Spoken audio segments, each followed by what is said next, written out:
The silence was the worst part.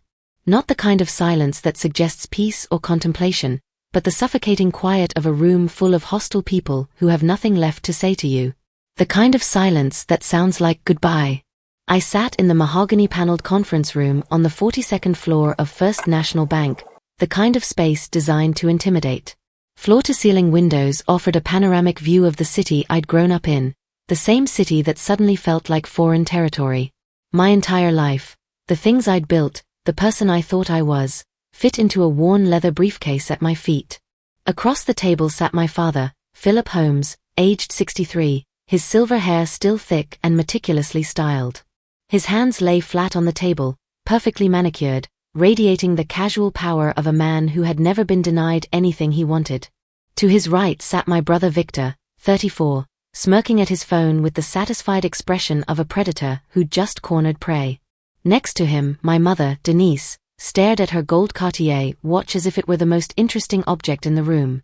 She had dressed up for this meeting, I noticed. A charcoal Chanel suit. Diamond earrings. She was wearing armor. None of them would look at me. Philip slid a document across the table with the precision of someone who had performed this action many times before. The pages were cream-colored, expensive, embossed with the letterhead of Morrison & Associates, the family's private legal firm.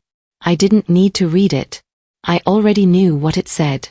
I'd been waiting for this moment, not hoping for it, but expecting it with the dull certainty of someone who'd watched the walls closing in for weeks. "These are the Disowned papers," Philip said, his voice carrying the kind of quiet authority that had once made me feel safe. Now it made my skin crawl. "Your failure wasn't merely financial, Audrey. It was a failure of judgment. A failure of character. You created a public embarrassment that has exposed the Holmes name to ridicule. That is unforgivable." "My startup failed because of market conditions," I said, my voice steadier than my hands. "Hundreds of companies experienced the same." "Your startup failed because you were reckless," Victor interjected, finally looking up from his phone. His eyes glittered with the kind of joy that only comes from delivering a blow you've been anticipating. "And when you came crawling to father for a bailout, you exposed vulnerabilities in our family structure. You made us look weak." He was lying. I knew he was lying. I had evidence of it, emails I'd screenshot, bank transfers I'd traced through shell company after shell company, a paper trail that led directly to Victor's deliberate sabotage of my most important contract. My company had been 3 weeks away from closing a 6-figure deal with Meridian Technologies when the contract mysteriously fell through. The client's decision came without explanation, delivered by a lawyer I'd never met. It took me 2 weeks to understand what had happened. Victor worked in investment consulting, which meant he had access to client databases, relationship networks, and the kind of institutional power that could make a contract disappear like it had never existed. He had called my client and made them an offer they couldn't refuse. A partnership that would be worth far more than any contract with my little ethical sourcing tech startup. And they'd taken it. Victor had dismantled my company like it was a child's building blocks. And now he was using my destruction to consolidate his position in the family hierarchy. This was his crowning moment. "Sign the papers," Philip said. He didn't ask. He didn't negotiate. He commanded, the way he'd commanded everything else in my life. "Once you sign, the financial severing will be complete. Your trust will be liquidated. Your access to family assets will be terminated. You will no longer be a Holmes, legally or otherwise." "And if I don't sign?" I asked, though I already knew the answer. My mother looked up for the first time. Her eyes were a pale blue, the same shade as mine, but where my eyes held questions, hers held finality. "Then we will pursue legal action to recover the funds we invested in your education, your apartment, your startup," she said quietly. "We will sue you into bankruptcy. You will leave this building with nothing but debt." The choice, as they presented it, was no choice at all. I could walk away with my dignity, what was left of it. Or I could fight and lose everything, including the thread of hope I still held on to. I picked up the pen. It was a Mont Blanc, expensive, the kind of pen made to sign important documents. My hand trembled slightly as I uncapped it. The metal was cold, indifferent. "Before you do that," Victor said, standing up from the table, "I want you to understand something." He walked toward me, his footsteps clicking against the marble floor. "You were always the disappointment. The daughter who couldn't quite measure up. Father built an empire, mother maintained grace and elegance, and I excelled at everything I touched. And you? You played with toys. Pretended your little startup was important." He leaned down close enough that I could smell his cologne, something expensive and overbearing. His voice dropped to a whisper that only I could hear. "The best part," he continued, "is that nobody will hire you after this. Father has already started making calls. You'll be radioactive in this city by sunset. You'll never get a decent job. You'll never get your reputation back. You'll spend the rest of your life knowing that you couldn't make it, that you failed, that you were broken from the start." He straightened up, satisfied, and returned to his seat. I signed the papers. Not because of his threats, though those were real, but because in that moment, I understood something that changed everything. I had nothing left to lose. And once you understand that, once you truly internalize it, you become dangerous. I signed every page. My signature started shaky and gradually became steady. Audrey Holmes. Audrey Holmes. Audrey Holmes. By the time I finished the last page, my hand was rock solid. I set down the pen. "I hope you remember this moment," I said quietly, looking directly at Philip. "I hope you remember how it felt to destroy your daughter. I hope it helps you sleep at night." Philip's jaw tightened almost imperceptibly. For just a second, so brief you could almost miss it, I saw something flicker across his face. Not regret, exactly, but the recognition of a line that had been crossed. A line that couldn't be uncrossed. "You're leaving with the clothes on your back," he said.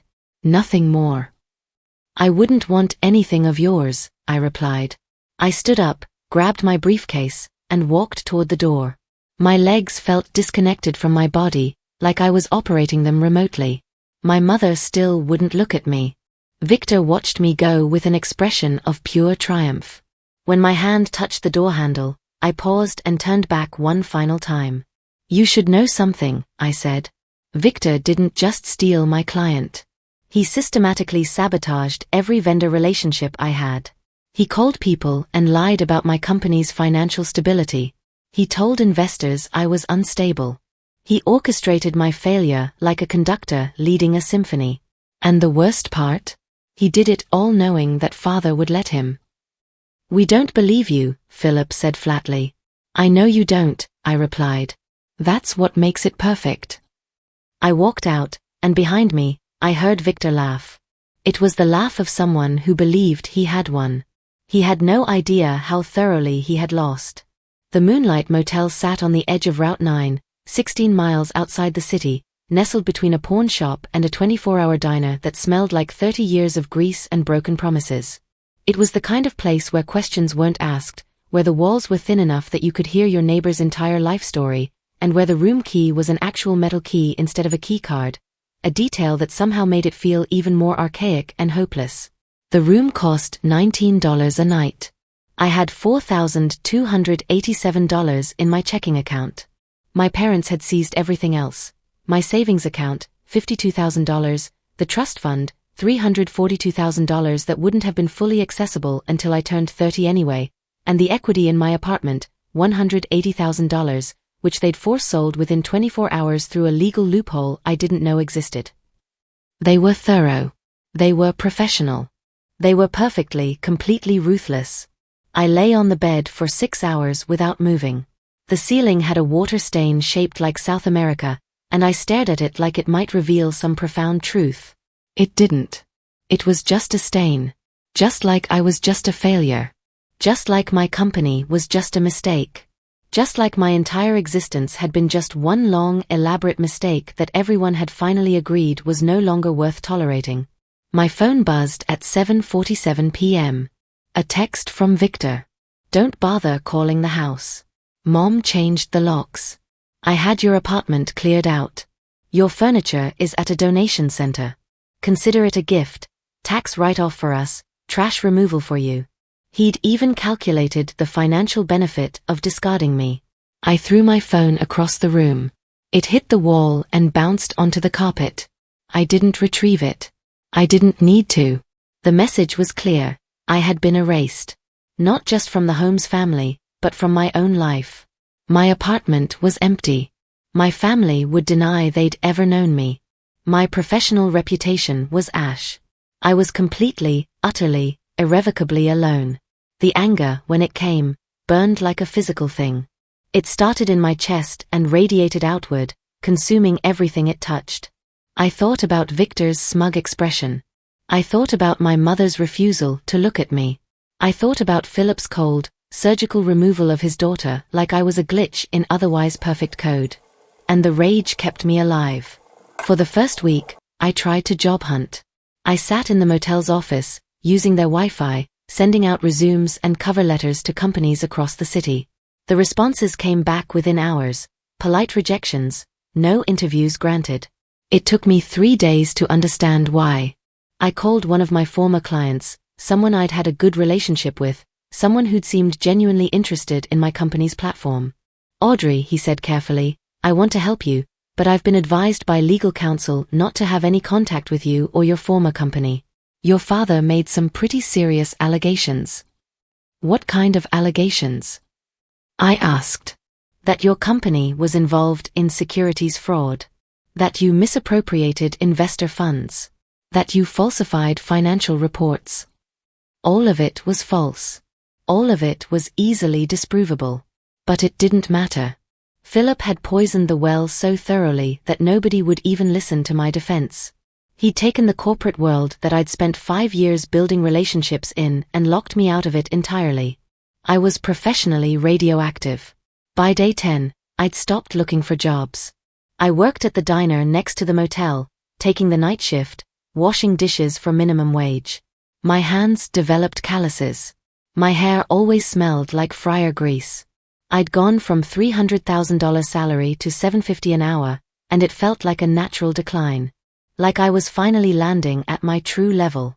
That's where I was, standing in a diner kitchen at 2 a.m. on a Wednesday, elbow deep in soapy water, when everything changed. A courier arrived at the motel desk at 2:47 p.m. on day 15, asking for Audrey Holmes. I was sleeping. The day shift maid woke me up. "Someone left a package for you," she said, handing me a thick linen envelope. Real fancy. Courier service. Must have cost them a fortune to send it out here. My hands shook as I opened it. The letterhead was from Vance and Associates, a legal firm with an address on Park Avenue in Manhattan. The letter was written on cream-colored paper that probably cost more per sheet than I was making per hour. It was addressed to me by name. Audrey Holmes. At the Moonlight Motel. The subject line read, "Re, the estate of Alastair Finch, sole beneficiary notification." The name hit me like a physical blow. Alastair Finch. I hadn't thought about him in 7 years. 7 years was a long time. It was long enough that the memory of that summer afternoon had faded into the category of random life experiences, interesting at the time, but ultimately forgotten. Like a book you read once and never picked up again. But now, sitting on the edge of a motel bed, holding a letter from a deceased billionaire, that memory came rushing back with crystal clarity. I had been 23 years old. It was July. I'd been working for a temp agency that placed people with specialized tech skills, and I'd been hired to restore and repair old computers for a reclusive tech pioneer who lived in the Highlands. A man everyone in the city called the Hermit. Not in a cruel way. Just factually. He lived alone in an enormous Victorian mansion, rarely left, and had built a fortune that nobody really understood but everyone respected. Alastair Finch. The mansion had been overwhelming. 7 bedrooms, a library that spanned 2 entire floors, and a study that looked like a museum dedicated to the history of computing. Machines lined the walls. Some were recognizable, early Apples, Commodores, early IBM models. Others were ancient, almost archaeological, massive things with punch card systems and vacuum tubes. Relics from the birth of modern computing. He'd hired me to restore a particular machine, a pre-internet computational device that was invaluable for modeling complex mathematical patterns. The restoration had taken me 3 days. During that time, I'd become obsessed with the machine, with understanding its architecture, with grasping how humans had created such elegant solutions with such primitive tools. On the third day, Alistair had found me sitting in front of the machine at 3 a.m., studying its circuits. "You're still here," he'd said. "Not a question. An observation." "I couldn't leave until I understood how this worked," I'd replied. "The ingenuity is it's stunning." He had nodded, and then he'd sat down beside me, and we talked for 8 hours straight. He'd asked me questions I'd never been asked before. Not about my credentials or my resume. About my philosophy on data. About my thoughts on the moral implications of information storage. About whether I believed that security and transparency could coexist, or whether they were fundamentally opposed forces. "Most people see programming as a tool," he'd said, his eyes intense and penetrating. "They see it as a neutral instrument that can be used for any purpose. But you see it differently. You understand that code is philosophy. That every line of programming is a decision about what matters, what's protected, and what's vulnerable." "Is that bad?" I'd asked. "No," he'd said. "It's rare. That kind of integrity is rare." When I'd finally left his study, he'd paid me in cash, $3,000 for 3 days of work. It had been the most money I'd ever made. He'd also handed me a book, a dense, nearly incomprehensible text on cryptography and early computer security. "Someday you might need this," he'd said. I'd never seen him again. Now, sitting in a motel room on Route 9, I understood why he'd given me that book. I opened the letter with trembling hands. "Dear Ms. Holmes, I represent the estate of Alistair Finch, deceased January 14th of this year. Mr. Finch passed away at age 81, following a brief illness. In his final testament, he designated you as the sole inheritor of his estate. The estate is valued at approximately $2.1 billion. This includes his properties, financial holdings, art collection, and most importantly, his private archive of cryptographic research and intellectual property. Mr. Finch left specific instructions that you were to have access to all materials immediately upon notification of his passing. He also left a personal letter for you, which I am enclosing separately.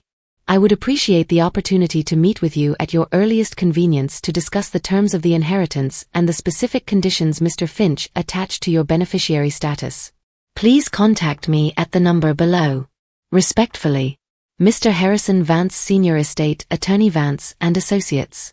I read the letter 4 times. Each time, my brain processed it differently, refusing to accept what the words actually said. $2.1 billion. Sole inheritor. I sat on the edge of the bed for a long time, holding the letter, unable to move. Then I opened the second envelope, the personal letter from Alistair. The handwriting was shaky, the handwriting of someone elderly, but the script was beautiful and precise. It said, "Dear Audrey, if you're reading this, I'm dead. I'm sorry I won't be there to explain this in person, but I've tried to structure things so that you'll understand. 7 years ago, you asked me a question. You asked if security and transparency could coexist. I told you they could. I've spent my entire life trying to prove it. There is something I need you to know about the Holmes family. About your father, specifically. About what I left behind when I walked away from Holmes Financial Services 40 years ago. I built something into that company's foundation. Something designed to protect people like you, people with integrity. When the time came, I knew you would find it. And I knew you would know what to do with it.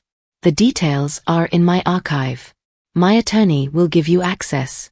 Everything you need is there. I left you not just wealth, but a purpose. I hope you choose to pursue it. Use the knowledge well. Alistair Finch." I sat in that motel room for the rest of the day, rereading the letters over and over, unable to fully accept that my life, my utterly shattered, destroyed, disgraced life, had just been given a second wind by a man I'd met once, 7 years ago. That night, I called Mr. Vance. Mr. Vance was exactly what an estate attorney named Harrison Vance should be, impeccably dressed in a navy suit that probably cost more than my monthly rent had been, with sharp eyes that assessed you the moment you walked through the door. His office was on the 42nd floor of a building exactly like the one where my family had disowned me, all glass and steel and the subtle suggestion of infinite power. We sat across from his polished desk, and he slid a folder toward me with the precision of someone who had performed this action many times before. Mr. Finch left very specific instructions, Vance said, opening his hands to indicate that he was delivering information, not judgment. He was explicit about the nature of your inheritance and the conditions attached to it. Conditions? I asked. What kind of conditions? Mr. Finch did not believe in unconditional wealth, Vance explained. He believed that money without purpose was a form of corruption. He left instructions that you were not to use the inheritance for personal enrichment or lifestyle improvement. Then what am I supposed to use it for? I asked. For completion, Vance said. He used the word several times in his notes.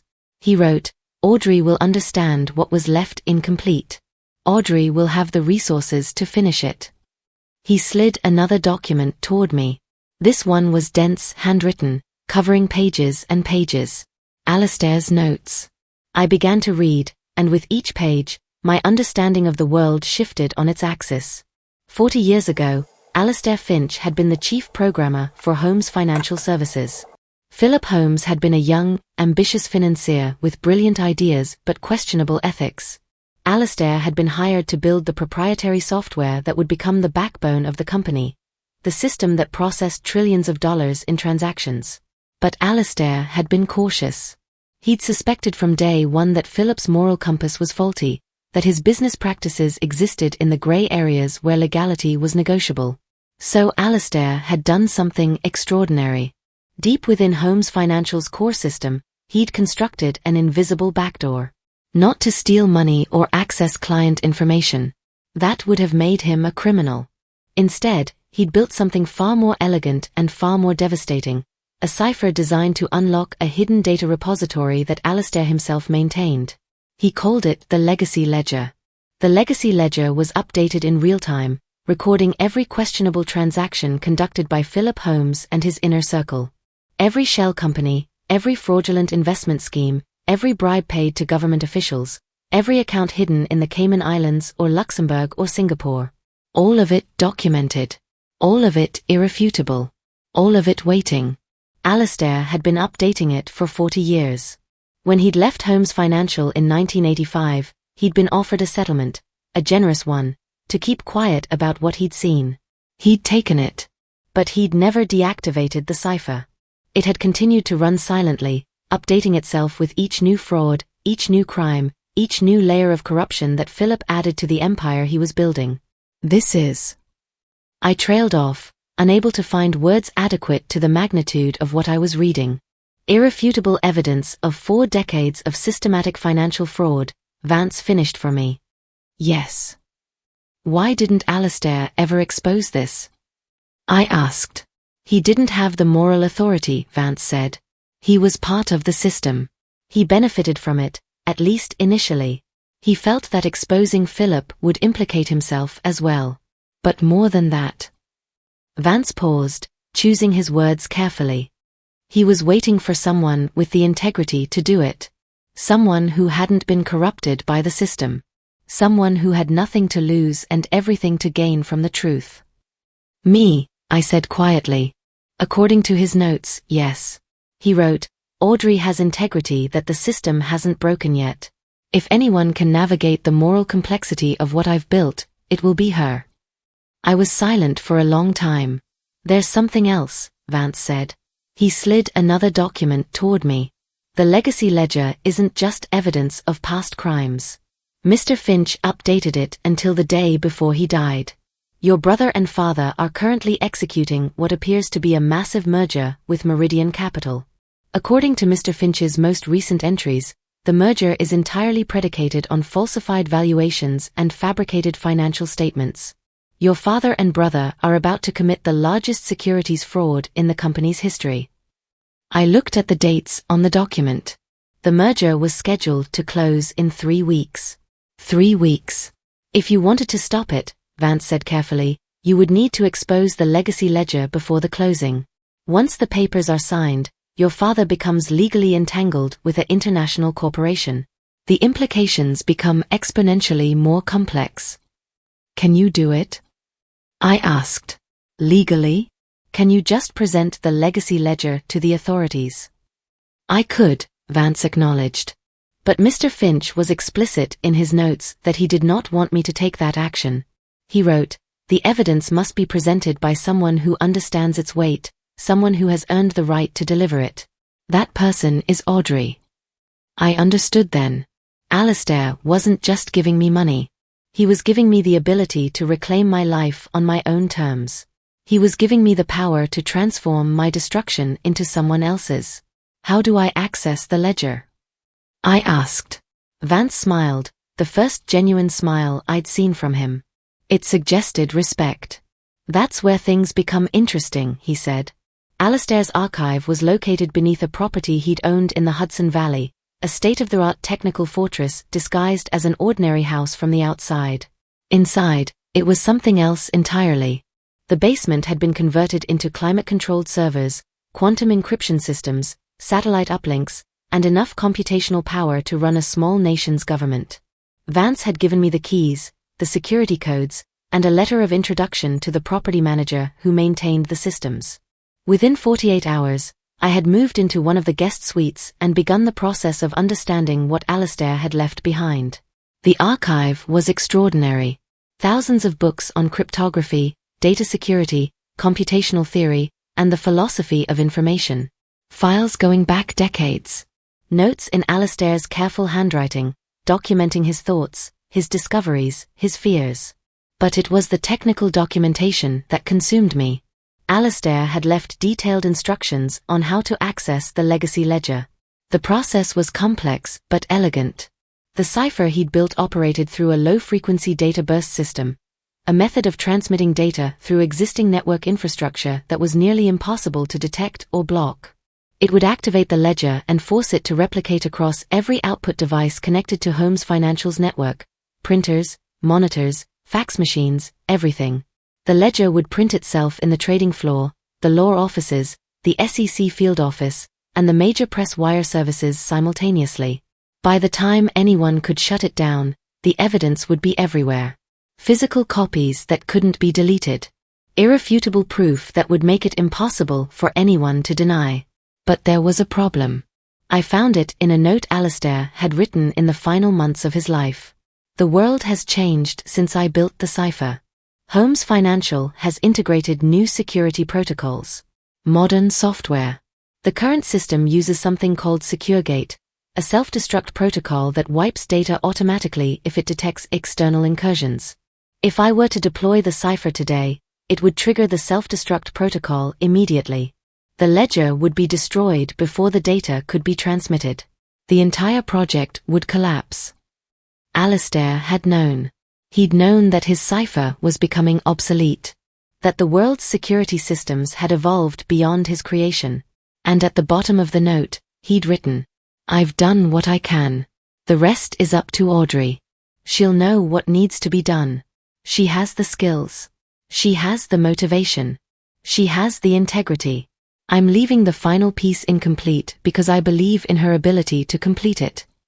He'd left me the problem intentionally. It took me 3 days to fully understand what Alistair had built. It took me another 5 days to reverse engineer the SecureGate security protocol that would destroy everything. The mathematics were elegant and complex.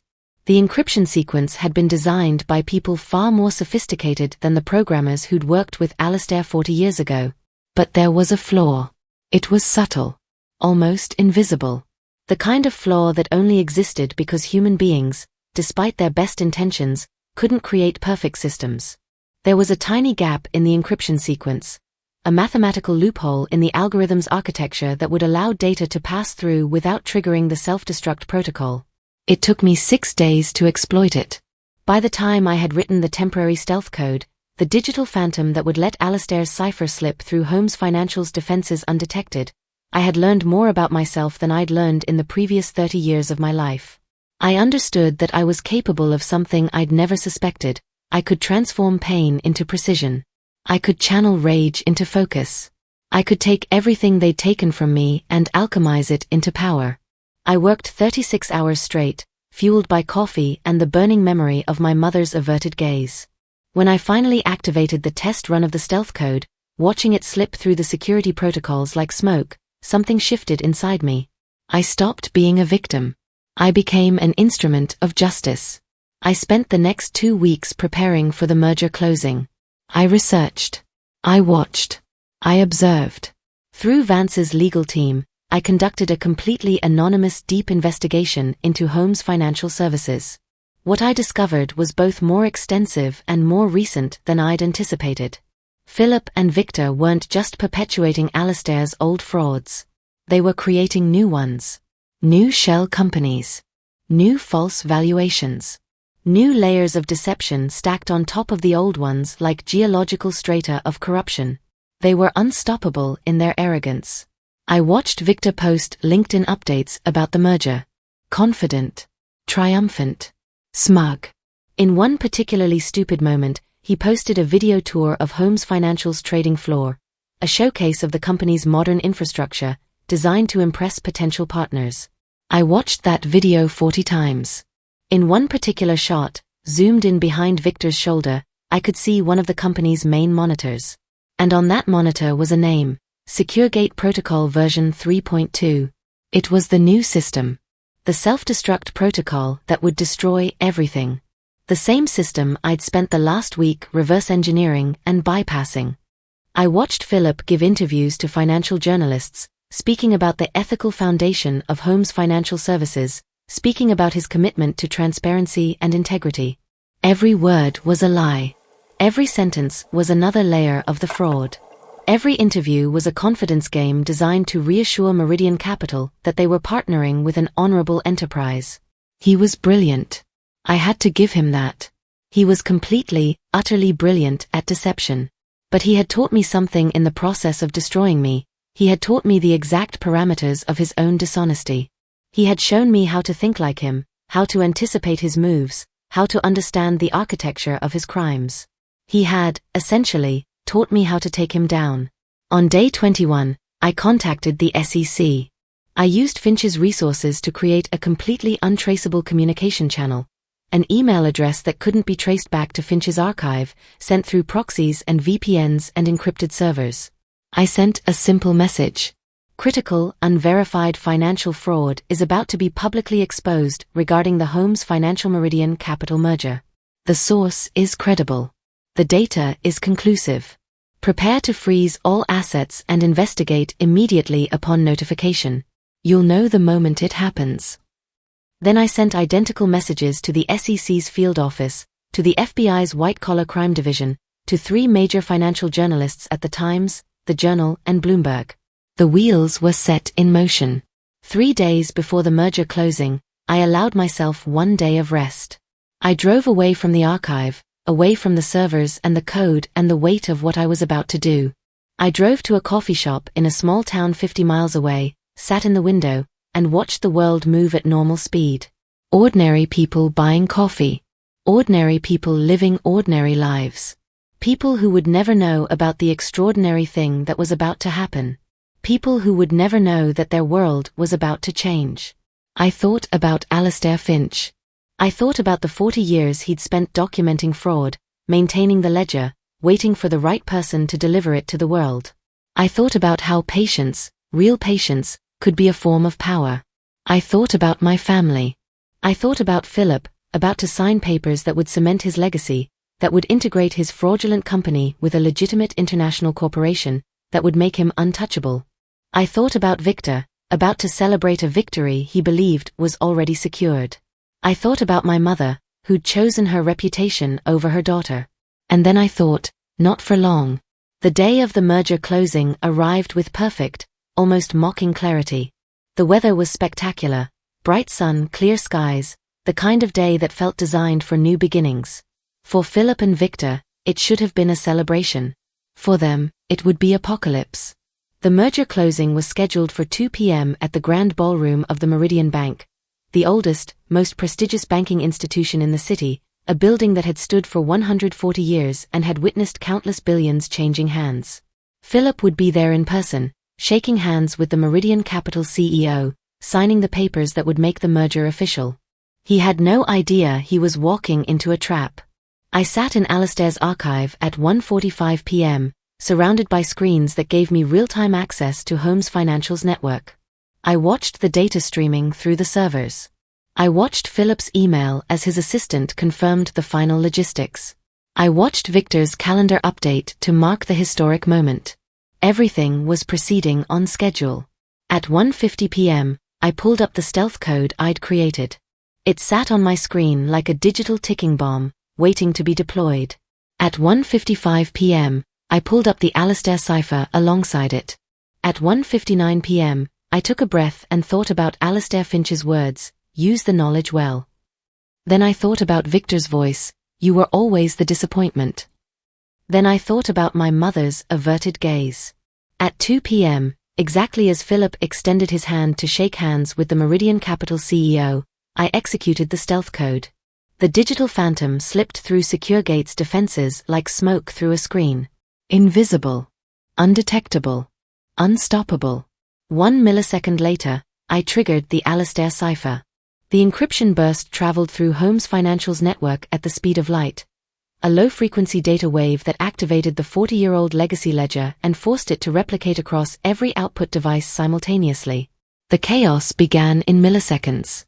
Printers came to life simultaneously. Hundreds of them across the Holmes Financial network started spitting out pages in rapid, mechanical succession. The sound was like the whole building was catching fire, a constant, rhythmic percussion that grew louder and more frantic as each machine joined the symphony. In the grand ballroom, the first printer was the one at the main desk. It had been idle for the entire merger closing ceremony, a modern machine designed to handle high volumes of financial documents. Suddenly, without warning or explanation, it came alive. Pages began pouring out. Dense pages. Financial data. Ledger entries. Account numbers. Names. Signatures. The header on every page read the same thing: Legacy Ledger. Unauthorized transactions 1985 to 2025. The sound of the printer made everyone in the ballroom turn. Philip froze mid-handshake with the Meridian Capital CEO. Victor looked up from his phone. The Meridian lawyers began walking toward the printer, confused. Then the monitors on the trading floor flickered. Every display in Holmes Financial's network, hundreds of them, suddenly filled with data. The same ledger. The same damning evidence. The same 40 years of fraud, meticulously documented, impossible to deny. What had taken Alistair Finch 40 years to compile, I had just delivered in 4 seconds. I watched it all from the archive, monitoring the network traffic, watching as the data flooded through the systems. The printers wouldn't stop. The data kept coming. Page after page after page, each one more incriminating than the last. Shell companies created to launder money. False valuations inflated to deceive investors. Bribes paid to SEC officials, with dates and amounts and bank account numbers. Offshore accounts hidden behind layers of dummy corporations. Securities fraud. Tax evasion. Money laundering. Wire fraud. Everything documented. Everything linked directly to Philip Holmes's signature. I could almost see it in my mind. The papers cascading across the ballroom floor like snow. The Meridian Capital executives reading the headers and realizing what they were looking at. The SEC agents, who I'd primed for exactly this moment, moving in with deliberate purpose. Philip's face would be going pale. Victor's would be doing the same. And then the federal agents would arrive. I watched the news alerts start to populate my screens. Holmes Financial merger collapses amid fraud allegations. Massive securities fraud exposed at historic merger closing. Executive arrests imminent. The arrest happened at 2:34 p.m. Federal agents stormed Holmes Financial's headquarters, froze all assets, sealed all records. They walked Philip out of the grand ballroom in handcuffs, his silver hair no longer looking distinguished, just old. Victor was detained at the scene, his face twisted in an expression I'd never seen before: fear. Pure, crystalline fear. I watched the news coverage from the archive. The reporters outside Holmes Financial's building, speaking with barely contained excitement about the biggest financial crime story in years. The FBI spokesperson, confirming that evidence of systematic fraud spanning 4 decades had been discovered. The immediate freezing of the merger. The opening of investigations that would take years to untangle. The destruction of the Holmes empire. All of it happening because I'd learned to write code that could slip through defenses undetected. Because I'd understood Alastair's cipher. Because I'd had nothing left to lose and everything to gain from the truth. I sat in the archive, surrounded by screens, and allowed myself to smile. The prosecution was swift and overwhelming. With the legacy ledger as evidence, irrefutable, comprehensive, and legally obtained, Philip and Victor had no defense. No narrative. No escape route. Their lawyers attempted to argue that the ledger had been illegally accessed, that the cipher was a form of computer fraud, that the evidence should be inadmissible. It didn't matter. The ledger had been created by the company itself, maintained by internal systems, accessible through methods that Philip's own programmers had built into the infrastructure decades ago. It wasn't hacking. It was the execution of a fail-safe mechanism that the company's founders had supposedly known about, even if Philip had somehow forgotten it existed. Philip claimed innocence. Said the transactions had been conducted by subordinates without his knowledge. Victor claimed the same. Then the prosecutors presented the emails. Thousands of them. Exchanges between Philip and Victor discussing specific fraudulent transactions. Conversations about which shell companies to use. Discussions about which SEC officials could be influenced with contributions. Explicit agreements to falsify financial statements. Their own words condemned them. The trial lasted 6 weeks. I attended every day, sitting in the courtroom in the back row, watching my father and brother as they realized, gradually and then all at once, that they were going to prison. The verdict came on a Tuesday in November, exactly 8 months after the morning I'd been disowned. Guilty on all counts. Philip was sentenced to 25 years in federal prison. Victor received 18 years. Both would be eligible for parole only after serving at least 10 years. Both had their assets seized to compensate the investors they'd defrauded. The Holmes financial empire, built on lies, maintained through fraud, sustained by reputation that was built on nothing but perfectly executed deception, was dismantled. The company was broken apart. Its assets were distributed. Its remaining leadership faced their own charges. The Meridian Capital merger never happened. But they were the winners in this scenario. They'd walked away at exactly the right moment, avoiding legal entanglement with a fraudulent corporation. I watched the news coverage from a coffee shop in Manhattan. The reporters called me the anonymous whistleblower. Some called me a vigilante. Others called me a fraud myself, suggesting that I must have been part of the scheme somehow. Nobody knew my name. Nobody knew that the disowned daughter they'd publicly branded as unstable was the architect of the reckoning. I kept it that way intentionally. With Alastair's inheritance, I did 2 things. First, I rebuilt my startup. But this time, it was different. I called it Finch & Holmes Ethics in Technology, a consulting firm dedicated to helping companies implement legitimate security protocols and ensuring that their encryption systems served transparency, not deception. The irony of my name being attached to a company focused on corporate ethics was something I appreciated deeply. Within 2 years, the firm was valued at $500 million. Second, I used Alastair's archive as the foundation of a charitable foundation dedicated to supporting whistleblowers and people who'd been harmed by corporate fraud. The foundation provided legal support, financial assistance, and professional rehabilitation to people who'd been targeted by corrupt organizations. People like I had been. I also donated Alastair's entire collection of cryptographic research to MIT, with the understanding that the research would be made available to students and researchers working on security and ethics in technology. And I ensured that the story of the legacy ledger became legendary. Not in the mainstream press, but in the places that mattered, in tech communities, in financial circles, in the spaces where people talked about what was possible when integrity and intelligence converged. The story became a cautionary tale. Don't mess with people who have nothing left to lose. Don't underestimate those you've disowned. Don't assume that your crimes won't catch up with you. And most importantly, don't dismiss someone as unstable just because they refuse to accept your version of reality. On the 1-year anniversary of the merger closing, I did something I'd been planning for months. I drove out to Alastair's grave, a simple memorial in an understated cemetery in upstate New York. The headstone was carved with his name and dates, and nothing else. No epitaph. No philosophy. Just the facts of his existence. I placed a single white orchid against the stone, the same kind of flower that had bloomed in his study all those years ago. "Thank you," I whispered, "for seeing me, for believing in me, for understanding that integrity was rare and worth protecting." I stood there for a long time, thinking about the chain of events that had led me to this moment. A summer afternoon 7 years ago. A conversation about data and ethics. A book on cryptography given to a young woman who thought it was random but who would one day need its lessons. Alistair had understood something fundamental about the universe, that the right person, meeting the right challenge at the right moment in their life, could change everything. I had been the right person. The merger had been the right challenge. And the moment when I had absolutely nothing left to lose had been the right time.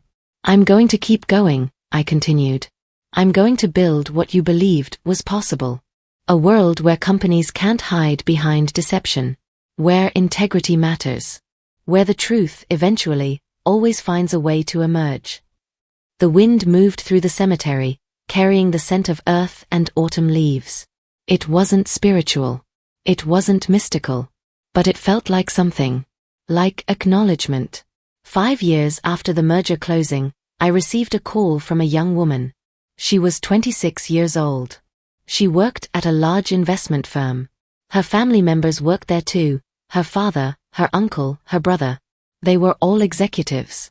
They were all involved in what she suspected was systematic fraud. But she was afraid. Afraid of retaliation. Afraid of being disowned. Afraid that nobody would believe her. She'd found my story on the internet. Somewhere, someone had pieced together the truth about the legacy ledger and written about it. The article didn't name me, but it named Alistair Finch. It described the cipher, the fraud, the reckoning. And she'd recognized herself in my story. "I don't know what to do," she'd said. "I have evidence, but I'm scared." I listened to her story for an hour. And then I did what Alistair Finch had done for me. I believed her. I helped her. And I gave her the resources and the knowledge to transform her fear into power. Because that's what you do when someone gives you everything. You pass it forward. You create a chain of reckoning that extends beyond your own story. You ensure that integrity doesn't die with you, but multiplies. That's the real legacy. I kept Alistair's archive running. Not to spy on anyone or to maintain secret databases, but as a resource. A library. A place where people with integrity could learn the skills they needed to protect themselves against corruption. I also maintained the original legacy ledger, not as a weapon anymore, but as a record. As evidence. As a reminder that no crime, no matter how sophisticated or how well hidden, was truly permanent. The cipher became legendary. Not by my choice, but because legends have a way of existing regardless of whether we want them to. In tech communities, in corporate ethics seminars, in law enforcement training programs, people began to talk about the Alistair cipher. They spoke about it as evidence that perfect crimes didn't exist, that every encryption had a flaw, that every fortress had a weak point. What they didn't know was that Alistair had built the flaws intentionally. He'd understood something that most people didn't, that true security wasn't about being impenetrable. True security was about being just vulnerable enough that the right person, someone with integrity, someone with skill, someone with nothing to lose, could penetrate it and expose the truth. Alistair Finch had been a visionary, but not in the way the world typically uses that term. He hadn't been trying to predict the future. He'd been trying to build a future where people like me, people with integrity, people who refused to accept corruption, people who were willing to transform their pain into precision, could change the world. My mother died 5 years after Philip's imprisonment. She never visited him. Never wrote letters. Never acknowledged that she'd spent her entire life building a reputation on foundations that never actually existed. Her obituary in the Times mentioned her charitable work and her philanthropy, but it didn't mention her daughter. Some absences are their own form of presence. Victor was released after serving 12 years, with time off for good behavior. He moved to another state, changed his name, lived a quiet, anonymous life. The release seemed like justice, but I understood it differently. He lived out his days in the knowledge that he'd been destroyed by his own arrogance and his own carelessness. That he'd underestimated someone he'd dismissed as weak. That there were no second acts for people like him. Philip died in prison at age 78, 13 years into his sentence. Heart attack, the record said, but I suspected it was simply the weight of understanding, finally, the magnitude of what he'd lost. People sometimes ask me if I regret what I did. If I wish I'd handled things differently. If I feel guilty about dismantling my own family. The answer is always the same: I regret nothing. I regret my initial naivety, my belief that my family loved me more than they loved their reputation. I regret not seeing Victor's sabotage coming. I regret trusting people who'd made clear, through their actions and their words, that they would never put me first. But I don't regret the reckoning. Because the reckoning wasn't about revenge, though it looked like revenge. It was about justice. It was about ensuring that the victims of my family's fraud, the hundreds of people who'd lost their savings to Holmes Financial's deception, finally got what they deserved: acknowledgement and compensation. It was about ensuring that integrity mattered. That truth eventually emerged. That you couldn't build an empire on lies and expect it to stand forever. And it was about proving something fundamental: that sometimes, the most dangerous thing you can do to your enemies is to simply stop accepting their narrative about you. I was unstable? No. I was becoming powerful. I was a failure? No. I was becoming unstoppable. I was broken? No. I was becoming whole. Alastair Finch had understood that 7 years before I did. He'd seen it in me during a single summer afternoon, in the way I approached code and integrity and the moral weight of information. He'd invested in that vision. He'd built a cipher for it. He'd left me a fortune to execute it. And I'd fulfilled his legacy. That's the real story. Not the revenge. Not the reckoning. But the vision of what one person could accomplish when they refused to accept the world as it had been given to them, and instead chose to build a new one. The Alastair cipher exists still. Hidden in the digital architecture of the world. A reminder. A promise. A warning. If your crimes are documented carefully enough. If your deception is elaborate enough. If your empire is built on lies intricate enough. Someone, somewhere, with integrity and skill, will find it. And when they do, they will know exactly what to do. If you've made it this far, you understand, respect is non-negotiable. My worth wasn't defined by my father calling me unstable, or by Victor celebrating my business collapse. My story proves that silence can be a weapon, and patience, the years Alastair Finch spent programming the cipher, can be absolute power. If this resonated with you, share it with someone who's been gaslit into invisibility. Tell them, your silence doesn't make you weak. Your boundaries don't make you difficult. Your survival makes you extraordinary. My inheritance wasn't just money, it was the Alastair cipher that exposed 40 years of financial crime. The revolution happens when you decide to write your own ending. They thought I was a failed entrepreneur. I became the only person who could activate the legacy ledger. Share your story below, and don't forget to like and subscribe.